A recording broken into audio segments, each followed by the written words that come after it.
Budget ಮಂಡನೆ ಆಗಿದೆ. ಇದ್ರ ಬಗ್ಗೆ ನಿಮ್ಮ ಅಭಿಪ್ರಾಯ ಏನು? ಇದ್ರ ಬಗ್ಗೆ ನನ್ನ ಅಭಿಪ್ರಾಯ ಅಂತಂದ್ರ ಇವತ್ತು ಕೇಂದ್ರ ಸರ್ಕಾರದ ನರೇಂದ್ರ ಮೋದಿ ಅವರ ಸರ್ಕಾರ ಇವತ್ತೇನು ನಿರ್ಮಲಾ ಸೀತಾರಾಮನ್ ಬಜೆಟ್ ಮಂಡಿಸ್ಯಾರಲ್ಲ, ಇದು ನಮ್ಮ ರೈತ ವರ್ಗಕ್ಕೆ ಗ್ರಾಮೀಣ ಪ್ರದೇಶದ ಜನರಿಗೆ ಬಹಳ ಮಾರಕವಾದಂತ ಬಜೆಟ್ ಆಗಿದೆ. ಇದು ಆಕ್ಚುಲಿ ಸರ್ಕಾರಿ ನೌಕರರಿಗೆ ಲಾಭ ಆಗಿದೆ. ಯಾಕಂತಂದ್ರ ಸಾಮಾನ್ಯ ವರ್ಗದ ಜನರಿಗೆ ಯಾವುದೇ ಲಾಭ ಇಲ್ಲ. ರೈತರ ವರ್ಗಕ್ಕಂತೂ ಕಿಂಚಿತ್ ಕಾಳಜಿನ ತೋರಿಸಿದಂತ ಬಜೆಟ್ ಅಂದ್ರ ಕೇಂದ್ರ ಸರ್ಕಾರ ನರೇಂದ್ರ ಮೋದಿ ಅವರ ಬಜೆಟ್.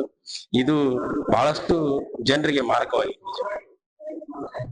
ಈಗ ಉದ್ಯಮಿಗಳಿಗೆ ಕೂಡ ಜಾಸ್ತಿ ಪ್ರೋತ್ಸಾಹ ಕೊಟ್ಟಿದ್ದಾರೆ. ಹೌದು, ಉದ್ಯಮಿಗಳಿಗೆ ಜಾಸ್ತಿ ಕೊಡೋದು ಉದ್ದೇಶ ಏನಂತಂದ್ರೆ ಈ ರೈತರ ವರ್ಗಕ್ಕೆ ಜಾಸ್ತಿ ಕೊಡ್ಬೇಕಾಯ್ತು.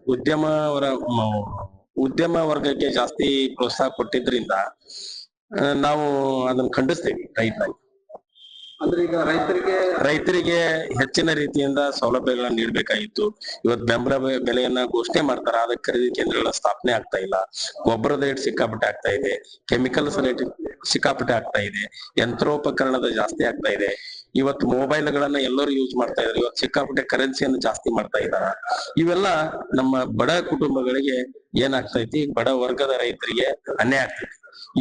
ಇಂಥವುಗಳನ್ನ ಅವ್ರು ಹೋಗ್ಲಾಡ್ಸ್ತಕ್ಕಂಥ ಕೆಲಸ ಮಾಡ್ಬೇಕಾಗಿತ್ತು. ಆದ್ರ ದೊಡ್ಡ ದೊಡ್ಡ ಉದ್ಯಮಗಳಿಗೆ ಹೆಚ್ಚಿನ ಆದ್ಯತೆಯನ್ನು ಕೊಡೋದು ಉದ್ದೇಶ ಏನಂತಂದ್ರ ಅವ್ರಿಗೆ ಒಂದು ಇದು ಏನಂತಂದ್ರೆ ಅವ್ರು ಏನೋ ಕಮಿಟ್ಮೆಂಟ್ ಐತಲ್ಲ ಅಂತ ತಿಳ್ಕೊಬೇಕಾಗಿತ್ತು ಉದ್ಯಮಿಗಳು ಮತ್ತು ಸರ್ಕಾರದ ನಡುವೆ.